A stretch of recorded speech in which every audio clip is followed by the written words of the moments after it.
नमस्कार, मैं ब्रिजेश राजपूत आपका बहुत स्वागत करता हूं विस्तार न्यूज़ के खास कार्यक्रम गेस्ट इन न्यूज़ रूम में। आज हमारे साथ जो गेस्ट हैं वो बहुत विशिष्ट हैं क्योंकि वो हैं 9 बार के विधायक और 4 बार के मंत्री श्री गोपाल भार्गव जी। गोपाल जी, आपका स्वागत है। तो सर, ये हमारे विस्तार न्यूज़ का न्यूज़ रूम है और अच्छा बनाया आपने, बढ़िया जी, हमारा मकसद ये होता है कि जो जनप्रतिनिधि हैं हमारे काम के बारे में जानें कि हम लोग कैसे काम हर करते खबर हैं, से अपडेट। हर खबर से अपडेट रहते हैं और आप लोग जानें कि हम लोग किस हालातों में काम करते हैं, कैसे आपकी जो खबर है, आपके बयान हैं, आप लोगों की सरकार से जुड़ी खबरें हो, सरकार की खिंचाई वाली खबरें हम लोग कैसे दिखाएं, कैसे बनाएं। ये राजनीतिक लोगों के लिए तो बहुत, हम लोगों के लिए जी, बहुत ही मौजूद है, मैं ये ज़रूरत है। जानना चाहता हूँ कि आप 9 बार के विधायक हैं, मध्य प्रदेश विधानसभा के सबसे अनुभवी और सबसे वरिष्ठ विधायक हैं। अभी तक ऐसा कोई विधायक नहीं है इस बार की विधानसभा में जो 9 बार का हो। तो ऐसी क्या, अच्छा वो और एक खास बात और है कि 9 बार आप एक ही सीट से विधायक हैं, वो है सागर जिले की गड़ाकोटा। तो ऐसी आपने क्या घुट्टी पिला दी अपने मतदाताओं को कि लोग गोपाल भार्गव के अलावा किसी को देखते ही नहीं है। लोगों का प्रेम, आपने जैसे कहा मैंने मतदाताओं को घुट्टी पिलाई है, बल्कि मैं ये कहूँ कि मतदाताओं ने मुझे घुट्टी पिला दी कि आप हमारी मदद करो, सेवा करो, विकास करो, और भी दैनंदिन जो काम आते हैं लोगों के, उन कामों में आप यदि हमारे साथ रहेंगे, सहयोग करेंगे, मदद करेंगे, तब फिर हमारा और आपका साथ कभी छूटेगा नहीं। तो हम लोग उस पूरे इलाके में देखते हैं कि गढ़ाकोटा, चूंकि आप लंबे समय तक वहीं से विधायक हैं, तो एकदम बदला हुआ दिखता है, जबकि एक छोटा सा कस्बा है दमोह और सागर के बीच का। तो कैसे आपको इतना अनुराग हो गया अपनी उस जगह से कि ना आप कभी आपके पास प्रस्ताव नहीं है कि किसी दूसरी जगह से चुनाव लड़ लो। क्षेत्र को हम सिर्फ एक भौगोलिक संरचना नहीं मानते कि एक ज्योग्राफिकल कोई मैप या उसके हिसाब से नहीं, बल्कि विधानसभा क्षेत्र जो है उसको एक औलाद की तरह मानते हैं। जिस तरह औलाद होती है, संतान होती है, इस तरह मान के और उसकी मदद की जाती है, सेवा की जाती है। लोगों के साथ है अपनापन, आत्मीयता, तारतम्य, ये सब जोड़ते हैं जब, तभी एक रूपता बनती है। और उसके बाद जैसा आपने कहा ऐसे परिणाम आते हैं। तो यदि लोग कर रहे हैं तो मैं मान के चलता हूँ कि आजीवन भी लोग अपराजित रह के राजनीति कर सकते हैं। आज के समय राजनीति का पैटर्न बदला है, युवा भी आते हैं और भी आते हैं लोग। पार्टी की वेव जब चलती है, अनुकूलता होती है, जीत जाते हैं।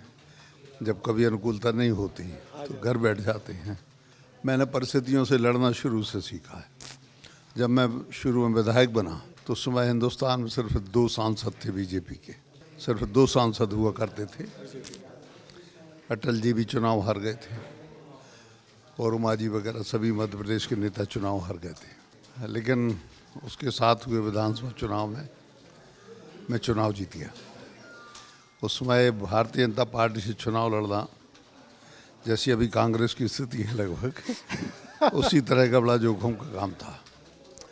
तो उस समय 320 विधायक होते थे। बिल्कुल, मध्य प्रदेश में एक छत्तीसगढ़ था जी। 90 सीट छत्तीसगढ़ चली गई, 230 यहाँ रह गई, लेकिन 320 सीट थी उस समय। मिंटो हॉल में हमारी विधानसभा लगती थी। तो उस समय मेरा अनुभव नया था विधानसभा का। 1984-85 में पहली बार आया जब इंदिरा गांधी की घटना हो गई थी, हत्या हो गई थी। सहानुभूति की लहर थी। मेरे मित्रों ने कहा कि काय को आग में कूद रहे, क्या रखा, कुछ नहीं। अभी लोकसभा चुनाव देखो 2 महीने पहले हुए, 40 की तो उसमें 40 सारी 40 सीट मध्य प्रदेश की हार गई। उस समय छत्तीसगढ़ में 11 सीट थी और बाकी 29 सीट यहाँ थी। इकट्ठी 40 सीट थी। तो 40 सीट पे बीजेपी कोई नहीं जीती, लंबे वोट से लोग हारे। अटल जी जैसी पर्सनालिटी हार गई ग्वालियर से, इससे बड़े आश्चर्य की क्या बात होती है। ठाकरे जी आए और उन्होंने मुझसे कहा कि अभी नौजवान हो, क्या दिक्कत है, कोई 28-29 वर्ष की उम्र होगी मेरी, हार जाओगे क्या फ़र्क पड़ता, कुछ नहीं। हाँ, और साथ में 8 कोरे मैंडेट लाए हो, सिग्नेचर किए हुए, सागर डिस्ट्रिक्ट के 8 कोरे मैंडेट लाए। और मुझे उन्होंने कहा कि आप खुद लड़ेंगे, बाकी 7 कैंडिडेट आपको खुद तय करना पड़ेंगे, क्योंकि लोगों ने मना कर दिया, लड़ने को तैयार नहीं है। तो हमारा एक छोटा सा कार्यालय था सागर में, कटरा बाजार में, वहीं वहीं वो जीप से आए, उतरे और उन्होंने कहा 8 कोरे मैंडेट मुझे, आप जिसको लड़ाना चाहें लड़ाएं, लेकिन वाकओवर नहीं देंगे। तो मैं लोगों के पास गया, पार्टी के बहुत कम लोग होते थे पार्टी में, सागर में उस समय 4-5 लोग झंडे लगाते थे, इससे ज़्यादा था नहीं। भय भी था और भविष्य भी नहीं था, जिस कारण लोग सोचते थे कि क्या लाभ है, जैसा भी कुछ दूसरी पार्टी के साथ आगे लड़ने से क्या फायदा, हार वही स्थिति हाँ है। तो मैंने अपने मित्र, हमारे राठौर जी थे, हरनाम सिंह जी थे, और भी हमारे मित्र थे, तो सागर से कोई कैंडिडेट नहीं मिल रहा था शहर से, क्योंकि वो सीट हम लोग समझौते में पहले सोशलिस्ट पार्टी को दिया करते थे, अच्छा। तो वहाँ हमारा कैडर नहीं था। तो मेरा एक मित्र कह लें, छोटा भाई लगभग वैसे ही, विनोद तिवारी को मैंने उस समय लड़ाया उसमें, तब हमको जमानत तो बच गई, लेकिन 17,000 वोट मिले, लेकिन जीत नहीं पाए सागर। आप पहले चुनाव कितने वोट से जीते थे? हम 10,000 वोट से पहला चुनाव जीते। उतनी लहर में भी?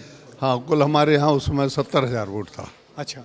छोटी विधानसभा होती जी। थी, वोटर कम थे, और मतदाता की आयु उस समय 21 वर्ष होती थी, जो बाद में घट के 18 हो गई। तो उस समय आपने सोचा था कि ये सफ़र इतना लंबा होगा, कि मैं गलत नहीं हूँ तो आप 40 सालों से राजनीति में हैं, और 20 साल आपने विपक्ष की राजनीति की है, और 20 साल से उस पार्टी की राजनीति कर रहे हैं जो लगातार सत्ता में है, तो उस वक्त सोचा था आपने कि ये दौर ऐसे बदलेगा कि एक दिन अपना भी दिन आएगा? देखिए, अपना टाइम मैं आएगा? शुरू से वैचारिक राजनीति करता, कोई लाभ हानि की राजनीति, कोई व्यवसायी मानसिकता की राजनीति मेरे स्वभाव में नहीं है, मेरी फितरत में भी नहीं है। क्योंकि 1985 में जब मैं चुनाव लड़ा, तो पूरे हिंदुस्तान में पार्टी की ये स्थिति थी कि यदि हमारा कोई पार्षद भी चुनाव जीतता था तो हम लोग पटाखे जलाते थे। तो ये स्थिति थी। ऐसी परिस्थिति में कोई आदमी पार्टी ज्वाइन करे और उसके बाद चुनाव लड़े। मगर आपकी राजनीति की शुरुआत कांग्रेस से हुई है, आप नहीं, थोड़ा सा वक्त कांग्रेस में रहे। कांग्रेस पार्टी में मैं कभी नहीं रहा, लेकिन छात्र राजनीति के दौरान मेरा सोशलिस्ट और जो थोड़ा सा जी। प्रोग्रेसिव विचारधारा, SYS जो थी, समाजवादी योजना सभा, हाँ। क्योंकि वो उस समय स्ट्रांग थी सागर यूनिवर्सिटी में जब मैं पढ़ता था, UTD में उसका अच्छा नेटवर्क था, उससे आपका संपर्क? उससे हाँ, मैं उसके साथ चुनाव लड़ा विश्वविद्यालय के राजनीति में। तो फिर आप विश्वविद्यालय छात्र बीजेपी, राजनीति फिर आप में ठाकरे जी की नज़र में आए? हाँ, स्टूडेंट पॉलिटिक्स में रह के वहाँ पे भी पदों पे रहा। मगर जब बीजेपी की सरकार बनी 2003 में, और उसके बाद से फिर लगातार 4 बार आप प्रदेश के मंत्री रहे, उमा जी से लेके बाबूलाल गौर, शिवराज सिंह, हर मुख्यमंत्री ने आप पे भरोसा जताया। इस बार क्या हो गया?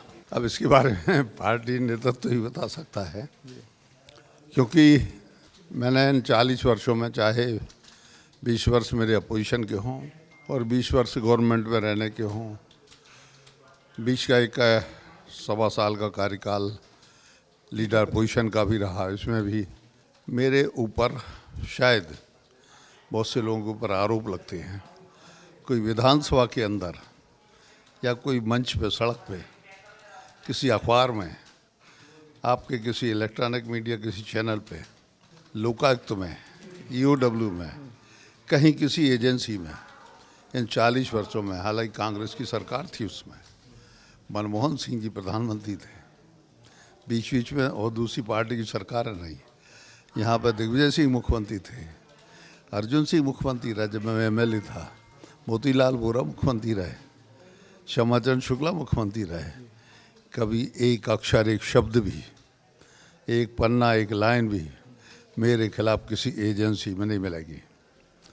ऐसा साफ स्वच्छ जीवन राजनीतिक मैंने जिया। एक आपकी बड़ी खासियत हम लोग सुनते हैं कि जो आपकी राजनीति है, खासकर इलाके के लोगों से जुड़े रहने के लिए, आप उनके लिए लगातार कुछ ना कुछ करते हैं। सामूहिक विवाह तक आपने करवाए हैं, और अब तक 26,000 से ज़्यादा सामूहिक विवाह करवा चुके हैं आप। और दूसरा फिर आप वहाँ जो मुझे मालूम है कि जो जिनकी मौत हो जाती है तो उनके गरीब परिवारों के लिए वो सब व्यवस्था करते हैं। तो ये सब सोच कहाँ से आई, मैंने कैसे आपने ये सब सोचा? देखिए, प्रकल्प परिस्थितियों के कारण मैंने अडॉप्ट किए। परिस्थितियाँ ऐसी थी कि हमारे यहाँ गरीबी थोड़ी सी, कमज़ोर तबका जो है, ख़ास तौर से हमारे अनुसूचित वर्ग के लोग, अनुसूचित जनजाति के लोग, एक बड़ा तबका आती गरीबी लोगों का, ओबीसी का भी है ना। ये लोग क्या करते हैं, बेमेल शादियां कर देते हैं। 16-17 साल की, 15 साल की बच्चियों का 40 साल 45 साल के लोगों से शादी कर्ज भी लेते हैं, और इस कारण से कभी कभी मजबूरी में अपनी बच्चियों की शादी बेमेल कर देते हैं। तो मैंने 2001 में एक सम्मेलन शुरू किया था, वो अहिरवार समाज का था, हरिजन समाज का, छिरारी गांव में मेरे। वहाँ से शुरुआत हुई। तो मैंने देखा कि परिस्थिति तो ठीक नहीं है, मन में कुछ विचार भी आए। फिर 2003 में मैंने कार्यक्रम शुरू किए, 2003-04 से विधिवत। एक आदिवासियों का सम्मेलन कड़ता गांव है, वहाँ बड़े देव का, जिनको वो मानते हैं आदिवासी लोग, तो वहाँ पे एक सम्मेलन किया। शिवशेखर शुक्ला उस समय कलेक्टर थे सागर के। तो मैंने शेखर से बात करके कि हम लोग एक आयोजन करके और ये सब करते हैं, तो सब तैयारी हुई। और वहाँ के बड़े देव के स्थान पर जो उनके आदि, आपने अपने बच्चों की शादी भी उसी सामूहिक विवाह सम्मेलन में करवाई, जो कि बहुत कम देखा जाता है। ये तो फिर जब व्यापक रूप ले लिया, काफ़ी बड़ा होने लगा, लगभग 1500-2000 हर साल शादियाँ होती थी। तो उसमें मैंने सोचा कि इसको थोड़ा सा और, क्योंकि एक व्यक्ति ने वैसे ही कहा कि गरीबों ही करवाते, इसमें क्या, कभी अपने बेटे की करना, कभी अपनी बिटिया की शादी करना। ये गरीबों की शादी करके आप, ठीक है काम तो ठीक करते हैं, लेकिन बड़े लोग तो आपके यहाँ करवाते नहीं। तो मैंने अपने बेटे से पूछा, अभिषेक भार्गव से, और बिटिया है मेरी, प्रेम से उसको रानू कह के बुलाता था, अभी अमेरिका में है डॉक्टर। तो मैंने दोनों से पूछा, मैंने कहा क्या तुम ये हमारा कन्यादान समारोह जो होता है गरीब बेटियों का, क्या इसके साथ में तुम शादी करोगे मंच से? तो उन्होंने सहर्ष कर दिया कि पिताजी जैसी आपकी इच्छा हो करेंगे। ये बहुत बड़ा फैसला था आपका सर। ये अमर है हमारे ये सवाल पूछने। आप बहुत वर्सटाइल पर्सनालिटी के नेता हैं। जैसे कि खबरें ये भी आती हैं कि मुख्यमंत्री से नाराज थे तो चले गए स्टेज छोड़ के, लेकिन फिर हमको दमोह का वो वीडियो भी याद आता है कि प्रधानमंत्री मोदी के साथ आप खिलखिला के हंस रहे हैं। इतनी सहजता नहीं दिखती है प्रधानमंत्री के सामने नेताओं की कि मोदी जी से खिलखिला के हंस रहे हैं। और फिर आप समय समय पर जो सबसे ज़रूरी चीज़ होती है, जिसके पास, सरकारों के पास जिस चीज़ की कमी होती है कि खुद को आईना दिखाने वाले नेता, आप वो काम भी करते हैं। इस सब के बीच में आप फिट हो जाते हैं।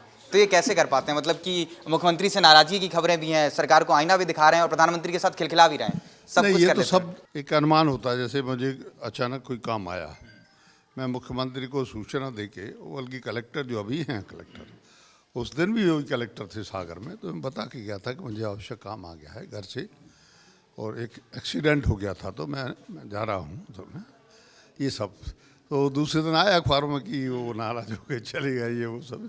नाराज ऐसी कोई बात, यदि नाराज होना होता तो जाता क्यों, प्रश्न पैदा होता। स्वाभाविक है समझ कि यदि हम नाराज हैं तो हम नहीं आएंगे आपके कार्यक्रम में। जहाँ तक प्रधानमंत्री जी का बात है, तो प्रधानमंत्री जब प्रदेश के प्रभारी थे, मोदी जी मध्य प्रदेश के प्रभारी भी रहे, उस समय विधायक था, बहुत कम विधायक होते थे। विक्रम वर्मा हमारे शायद उस समय शायद प्रदेश अध्यक्ष थे। हाँ, मोदी जी का प्रवास होता था मध्य प्रदेश में, तो कुछ व्यवस्थाएं भी देखना और उनके रुकने की व्यवस्था करना। सागर में एक दीपक होटल थी, वहाँ रुकवाते थे, और उनकी भोजन वगैरह की व्यवस्था, क्योंकि वो प्रदेश से जहाँ से प्रवास करके आते थे तो सागर रुकते थे। तो पूर्व परिचय कई लोगों का तो अभी हुआ होगा परिचय, 2, 4, 5, 10 साल से हुआ होगा। पुरानी बातें करके हाँ, मेरा तो अच्छा, नहीं, जब हमारा वो और मुख्यमंत्री चीफ मिनिस्टर नहीं थे गुजरात में, तब और की बात। मोदी जी और गोपाल जी का एक बहुत समानता है कि दोनों का अगर कभी अपना चुनाव नहीं हारे। मोदी जी भी कभी कोई चुनाव नहीं हारे। भी लगा रखी है आपने बड़ी। आपको ये तस्वीर दिखाते हैं, हमको लगता है शायद ये तस्वीर तब की है जब आप मोदी जी को बेटे की शादी का कार्ड देने गए थे। हाँ, ये अभिषेक की शादी का। जी, अभिषेक की शादी का। जब मोदी जी सागर में मध्य प्रदेश में प्रचारक थे, हाँ। तो उस समय अक्सर सागर आते थे। तो अभिषेक छोटा था, तो मेरे साथ में जाता था वो। हाँ, उस समय हम लोगों के पास में एक बोलेरो गाड़ी हुआ करती थी। सो उसको साथ में लाया, तो मैंने मिलवाया। तो इन्होंने बड़ा स्नेह दिया, प्रेम दिया। जब उसकी शादी की बात आई तो मैं फिर दिल्ली गया, तो मैंने कहा चलो साथ में चलो, तो अभिषेक को साथ में ले गया और था। आशीर्वाद दिलवाया। मैंने कहा तो मोदी जी ने कहा कि अरे तू तो बहुत बड़ा हो गया दिलाए। तो ये पारिवारिक बातें थी। ये सारी हम लोगों ने आपकी फ़ोटो इकट्ठी कर रखी हैं, शिवराज जी के साथ, नए वाले मुख्यमंत्री जी के साथ। मैं शिवराज जहाँ जी, जिसके साथ भी रहा, हाँ। हमारे अच्छे संबंध रहे, और मैंने अपने जीवन में कटुता कभी पाली नहीं। शायद मेरे ख्याल से मध्य प्रदेश में कोई ऐसा राजनेता रहा हो गठन के बाद मध्य प्रदेश के, जो कंटिन्यूअस 40 वर्षों तक है मेरे रहा। हाँ।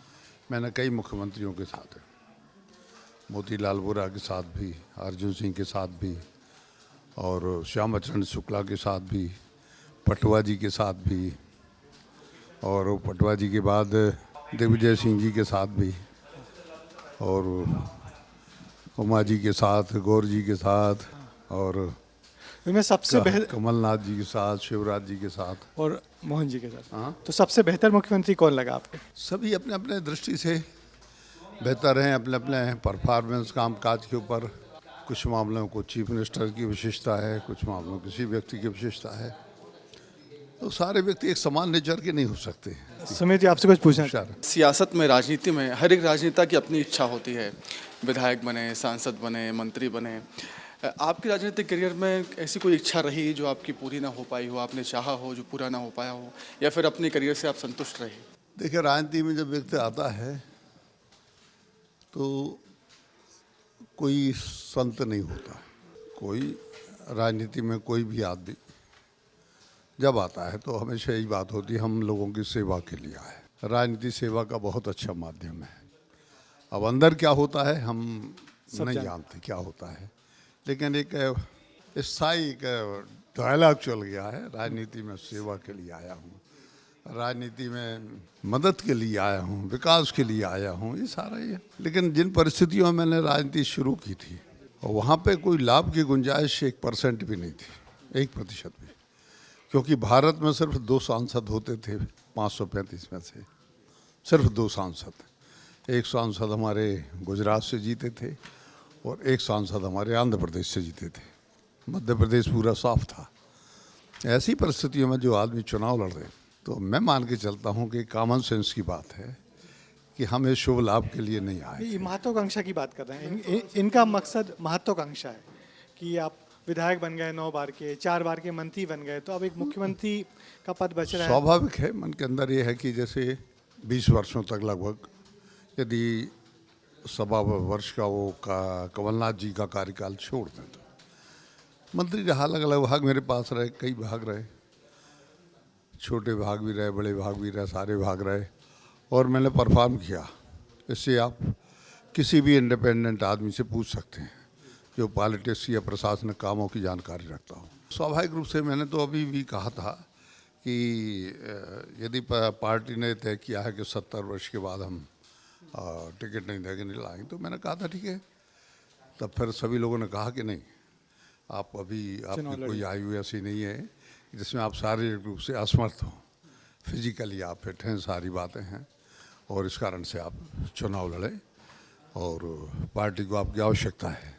लेकिन जब ये सब नहीं हुआ तो मुझे भी थोड़ा लगा, आश्चर्य हुआ कि मैंने कहा वो पैरामीटर्स में नहीं समझ पाया शायद कि क्या कारण था। तो ये चूँकि मैंने कहा कि राजनीति में कोई संत महात्मा नहीं है, और मैं मान के चलता हूँ ये कोई अपराध नहीं है, हाँ, ये कोई पाप नहीं है ये। और जैसा मैंने कहा कि अधिकांश लोग वो डायलॉग जरूर बोलते हैं सेवा के लिए, विकास के लिए, मदद के लिए, ये वो सब है, आम जनता में भगवान दिखते मगर हैं। पद की इच्छा तो हमेशा होती है, बड़े पद की और मुख्यमंत्री पद की। स्वाभाविक है, लेकिन पार्टी की मर्यादाओं, अनुशासन के साथ में, और पार्टी जो भी निर्देश देती है उसे हम सर माथे पर रख के स्वीकार करते हैं। ये बात भी कहते हैं कि पार्टी जो भी जिम्मेदारियां देगी वो निभाएंगे। अधिकांश लोग क्या, मगर एक मलाल के साथ। उसी दरम्यान आपके एक वीडियो भी आया था जिसमें आपने कहा था कि हम ऐसा है कि इस बारे में 2 लाइन है जी, कि शिकवा नहीं किसी से गिला नहीं। किसी गला नहीं, और नसीब में जो नहीं था सो हमको मिला नहीं, इसमें क्या है। नहीं, बात नसीब की है और राजनीति में नसीब ज़्यादा दमदारी से पेश आता है कि इतने सब लोग होते हैं और एक बड़ा पद एक ही होता है। ये सर हमारे वैभव हैं। सर मैं ये सवाल पूछना चाहता हूँ, बहुत बड़ी लकीर खींच दी आपने एक राजनीति में, मतलब बड़ा लंबा तजुर्बा है, एक विरासत भी आपने अगली दे दी। मैं आपके बेटे के बारे में सवाल करना चाहता हूँ। अभिषेक बारगा बहुत एक्टिव हैं, हम सोशल मीडिया पे भी देखते हैं और काम भी कभी काफ़ी ज़मीन पर करते हैं। उनका फ्यूचर आप कैसे देते हैं? एज ए पिता आप कैसा मानते हैं, क्या वो राजनीति में सक्सेस हैं या क्या फ्यूचर देखते हैं हम? देखिए, अपने बच्चों की प्रशंसा सभी लोग करते हैं, लेकिन वो खुशी इस बात की है कि मेरा उसका सानिध्य बहुत कम समय रहा, क्योंकि जिस गांव में हम जहाँ गड़ाकोटा में, वहाँ पे कोई अच्छा स्कूल नहीं था। तो मेरे एक मित्र थे भरत चौबे जी, सेंट्रल स्कूल में टीचर थे वो, तो उसको अपने साथ वो ले गए थे चंद्रपुर महाराष्ट्र में, गढ़चिरौली जो नक्सलवादियों का एक प्रकार से बड़ा डेंस इलाका माना जाता है, नक्सलवादियों का घना इलाका, वहाँ पे ले गए थे। तो अपने साथ उन्होंने रखा, पढ़ाया। तो जो बचपन में और किशोर आयु में बच्चों को सानिध्य मिलना चाहिए, वो आपका साथ में मैं नहीं दे पाया। लेकिन मुझे खुशी इस बात की कि ईश्वर की सबसे बड़ी कृपा मेरे ऊपर है। मेरे कोई शिक्षा नहीं देने के बाद भी, मेरा कोई क्रियाकलाप होता अनुसरण नहीं करने के बावजूद भी, सेल्फ स्टार्ट जिसको कहते वास्तव में, तो ये वो लड़का निश्चित रूप से एफोर्ड करता है और एलिजिबल भी है, पात्र है उसका। अब राजनीति ऐसी है कि कभी कभी बहुत सुपात्र लोग जो रहते हैं पीछे रह जाए, उनको अवसर नहीं मिल पाता, और कभी कभी ऐसे लोग होते हैं जिनको अवसर मिल जाता है, तो हालांकि वो लंबे समय भी नहीं चल पाते। इसके लिए ज़रूरी है कि आपके अंदर समर्पण का भाव हो। रंजना आपको लेके आई हैं और आपके इलाके की हैं, रहली की हैं ये। रंजना क्या पूछोगी सवाल? बुंदेलखंडी में पूछो तुम तो। सर आपने जो कही थी कि आप चुनाव नहीं लड़े ये बार को, और आपका मन भी बिल्कुल नहीं था चुनाव लड़ने का, फिर अचानक से कैसे मन आपका बना चुनाव लड़ने का? क्योंकि आप कई बार ये कह चुके थे शायद ये मेरा अंतिम चुनाव है, अब मैं नहीं लड़ना चाहता हूँ। फिर ऐसी कौन सी चीज़ हुई कि आपको चुनाव लड़ना पड़ा? क्योंकि क्षेत्र में आपका जो वज़न है वो बहुत ज़्यादा है, आपका प्रतिद्वंदी वहाँ पे ढूंढ पाना किसी और पार्टी के लिए थोड़ा सा मुश्किल ज़रूर है। देखिए, जो सर्वे आ रहे थे चुनाव के पहले, आप लोग भी पत्रकारिता के क्षेत्र से जुड़े हुए हैं, तो आप लोगों ने देखा होगा कि लगभग सर्वे में भारतीय जनता पार्टी को, कांग्रेस को लगभग बराबर आंका जा रहा था। और कांग्रेस को ज़्यादा ही सीटें हम लोग दे ये रहे तो थे। अलग बात है कि लाडली बहना का क्या इम्पैक्ट हुआ, क्या असर हुआ, ये रिजल्ट खुलने के बाद पता चला। ये रिजल्ट खुलने के पहले आकलन यही हो रहा था सारे कि अब फिर से जैसा पिछले चुनाव उसके पहले हुआ था वैसे हो जाएगा। बिल्कुल नेक टू नेक ऐसी फाइट है। हाँ। तो मुझसे हमारे वरिष्ठ लोगों ने कहा कि देखो, ये ऐसा है कि यदि आप नहीं लड़ेंगे चुनाव, सीट चली जाएगी। होता है पूरे बुंदेलखंड में, बल्कि आपकी जुड़ी हुई 10-20 सीटों पर इसका असर जाता है। आपकी सीट ऐसी मानी जाती है कि एक प्रकार से पैरामीटर है, पैरामीटर है, और आपका नहीं लड़ना इसका मतलब ये है कि कहीं ना कहीं पार्टी की स्थिति ठीक नहीं है। तो मैंने कहा मैं तो संस्थापक हूँ। तो आपको फिर लड़ना पड़ा। ये सर प्रियदर्शनी है, ये भी कुछ आपसे पूछना चाहते हैं। सर कहा जाता है कि हर पिता के लिए एक बेटी की शादी करना सबसे बड़ा सौभाग्य होता है, और आपने तो कई बेटियों की शादी करवाई है, तो ये आपने कैसे सोचा सर? क्या है, गरीबी और मासूम बच्चियाँ जिनकी आयु 15, 16 वर्ष, 14 वर्ष हो, किसी अधेड़ व्यक्ति से शादी कर दी जाए और उसका पिता कर्जे में डूबा हो और वो बच्ची के लिए विदा कर दे, तो हम जैसे लोगों के लिए तो असह्य नहीं है। हम इसको सहन नहीं कर पाए और वहीं से ये हमारी योजना शुरू हुई। जब मैंने शुरू की थी 2001 से, तो फिर इसको 2005 में शिवराज जी हमारे मुख्यमंत्री थे, सरकार ने इन्होंने अडॉप्ट किया और कुछ राशि का प्रावधान भी बच्चे के लिए किया। अब तो खैर उसमें थोड़ा ठीक ठाक राशि है। आपकी गढ़ाकोटा में गणेश टाकीज भी चलती है, तो फिल्मों का आपको कितना शौक है? फिल्में देखते कि नहीं आप टॉकीज में? नहीं, शौक था, हाँ। काफ़ी शौक था। और मैं उस समय 6-7 सिनेमा चलाया करता था। 6-7 सिनेमा। तो मैं कौन जब पढ़ के निकला था तो मैंने टाकीज का व्यवसाय शुरू किया, एग्जीबिटर था और डिस्ट्रीब्यूशन का काम भी, पिक्चर का वो भी शुरू किया। बहुत गहरे रूप में मैं सिनेमा व्यवसाय से जुड़ा रहा। अच्छा, क्या बात है। कृषि कार्य भी है। कौन सी हीरो और हीरोइन पसंद आती थी आपको उस वक्त? कई हीरोइन पसंद आती, कई बहुत से हमारे समय जो शुरू में जो मधुबाला है, माधुरी दीक्षित हैं, बाद में हो रही नगीना में थी ये श्रीदेवी। हाँ श्रीदेवी। श्रीदेवी, हाँ। कई हीरोइन ऐसी सब। आयु वैसी रहती है जैसी, तो उसके हिसाब से अच्छा। स्वाभाविक साइकिल है, जैसा तो है नहीं हाँ। कि कोई सिनेमा देख रहा हो हीरोइन को। सागर बड़ी राजनीति का केंद्र रहा करता था। बड़े बड़े नेता थे, बड़े बड़े मंत्री थे, आप थे, भूपेंद्र जी थे, गोविंद राजपूत थे, मगर अब वो राजनीति बड़ी सिमट सी गई है। मैंने आप दो पावरफुल लोगों को इस बार कैबिनेट में नहीं लाया, तो लग रहा है कि सागर अपना थोड़ा वजन खो रहा है। नहीं, ऐसा नहीं। जब हम लोग अपोजिशन में थे तो हम लोगों में बहुत भ्रातृभाव था। मैं तो विधायक था ही, हरनाम सिंह राठौर थे विधायक, सुधाकर बापड़ जी थे विधायक, सुधा जैन थी विधायक, धर्मू राय थे विधायक। साल पता ही नहीं चलता था कि इस जिले में 6-7 विधायक हैं पार्टी की, सारी चीज़ें। डॉक्टर परशुराम साहू थे, सारे लोग थे। लेकिन धीरे धीरे जैसी सरकार आई और सरकार आने के बाद में फिर जो प्रवृत्तियाँ होती हैं, तो सरकार की कुछ कमजोरियाँ भी होती हैं। कुछ व्यक्ति जो है थोड़ा सा महत्वाकांक्षी भी हो जाता है, स्वाभाविक रूप से। अपोजिशन में तो थे जी जी। तब तो यही था कि विधानसभा देखना है, शून्यकाल कब शुरू होगा। हमारा प्रश्न लगा कर नहीं लगा, तारांकित तारांकित किस में आया, नहीं हुआ तो स्थगन दे दिया, नहीं हुआ ध्यानाकर्षण दे दिया, सारी बातें। रोज अखबार में हमारा नाम आना चाहिए, रोज बहस में आना चाहिए। रेफरेंस सेक्शन में जाएंगे विधानसभा की संदर्भ शाखा में तो आप देखेंगे दर्जनों बहसें ऐसी हैं जो साइटेशन है। मंत्रियों के रूप में लोग गिनने लगे कि 2 मंत्री हैं, 3 मंत्री हैं, और अब शायद आप और भूपेंद्र सिंह जी नहीं हैं, तो लोगों को लगता है कि सागर का वजन कम हुआ है। मैं मान के चलूँ कि पद से यदि किसी आदमी का वजन तोला जाता है तो ये वो व्यक्ति राजनीतिक नहीं है जो पद से अपने वजन को आंकता हो या उसके समर्थक आंकते हों। तो न समर्थक उसके साथ जुड़ पाए हैं दिल से और वैचारिक रूप से। इसमें वैचारिक जुड़ाव बहुत जरूरी है। यदि आपका समर्थक वैचारिक रूप से मजबूत है तो आप कुछ भी नहीं रहे, मंत्री नहीं रहे, विधायक नहीं रहे, कुछ नहीं, लेकिन आपके साथ है, आपकी पार्टी के साथ है, तो फिर मान के चलो कि वो है। नहीं, चलिए, आप मध्य प्रदेश की राजनीति में उन नेताओं में से हैं जो किसी पद पर रहें ना रहें, मंत्री रहें ना रहें, मगर आपका एक वजन है क्योंकि आपने एक लंबा दौर राजनीति का देखा। देखिए, हिंदुस्तान ने बहुत से नेता ऐसे देखे हैं जो पद में तो बहुत एक कण के बराबर नहीं हुआ। गांधी जी किसी पद पर नहीं थे, जयप्रकाश जी किसी पद पर नहीं थे, नानाजी देशमुख किसी पद पर नहीं थे। सब ऐसे दर्जनों शख्सियतें हैं। लोहिया जी भी कोई बहुत बड़े वो नहीं थे सारे, मगर नेता। हाँ, लेकिन मेरा ये कहना है कि आज भी याद किया जाता है उनकी वैचारिकता के, उनके लेखों की किताबें छपती हैं, सारी चीज़ें।